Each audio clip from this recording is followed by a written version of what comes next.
بسم اللہ الرحمن الرحیم۔ السلام علیکم۔ سرکار دو عالم صلی اللہ تعالیٰ علیہ وآلہ وسلم کے پیارے نواسے امام حسین رضی اللہ تعالیٰ عنہ کو کربلا میں شہید کیا گیا۔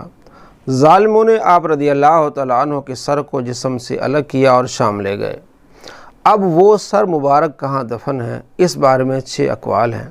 پہلا قول یہ ہے کہ 40 دن بعد واپس اس سر مبارک کو اسی قبر انور میں رکھا گیا جہاں اس وقت آپ رضی اللہ تعالیٰ عنہ کا جسم مبارک ہے، یعنی اسی قبر میں رکھا گیا جہاں آپ کا جسم مبارک مدفون تھا۔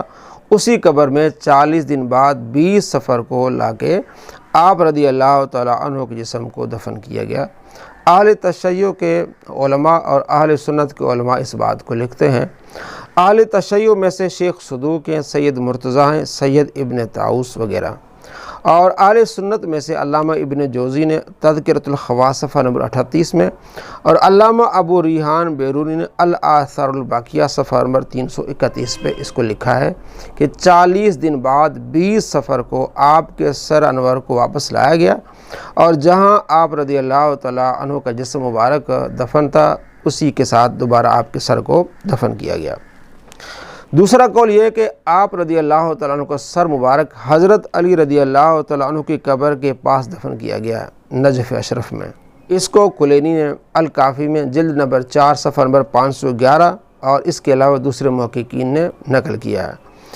تیسرا قول یہ ہے کہ نہر فرات کے کنارے پر آپ رضی اللہ تعالیٰ عنہ کے سر مبارک کو دفن کیا گیا ہے۔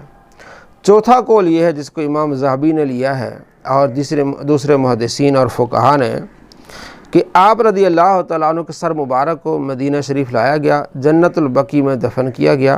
علامہ ذہبی کی کتاب تاریخ اسلام جلد نمبر 5 صفحہ نمبر 15، تو اس میں علامہ ذہبی نے لکھا ہے کہ آپ رضی اللہ تعالیٰ عنہ کے سر مبارک کو مدینہ میں دفن کیا گیا۔ پانچواں جو قول ہے وہ یہ ہے کہ آپ رضی اللہ تعالیٰ عنہ کے سر مبارک کو دمشق، شام کا جو شہر دمشق، وہاں دفن کیا گیا۔ اور چھٹا جو قول ہے وہ یہ ہے کہ آپ رضی اللہ تعالیٰ عنہ کے سر مبارک کو مصر کے شہر قاہرہ میں دفن کیا گیا۔ تو پہلا قول کہ وہیں جہاں آپ کا آج مزار پر انوار ہے، آپ رضی اللہ تعالیٰ عنہ کے سر کو واپس لا کے 40 دن بعد اسی قبر میں دفن کیا گیا۔ اور جو چھٹا قول ہے کہ آپ کا سر مبارک قاہرہ میں ہے، یہ 2 قول مشہور ہیں۔ پہلا قول اہل تشیع کے ہاں مشہور ہے، وہ یہی سمجھتے ہیں کہ آپ رضی اللہ تعالیٰ عنہ کا سر مبارک وہیں واپس لا کے جہاں آپ کی قبر انور تھی اس کو شامل کیا گیا۔ اور اہل سنت کا کو زیادہ جس کو اہل سنت ترجیح دیتے ہیں، اور اہل تشیع کے بھی کچھ محققین اس بات کو ترجیح دیتے ہیں، جیسے کہ شیخ طوسی ہیں، وہ بھی یہی کہتے ہیں کہ آپ رضی اللہ تعالیٰ عنہ کا سر مبارک مصر کے شہر قاہرہ میں ہے۔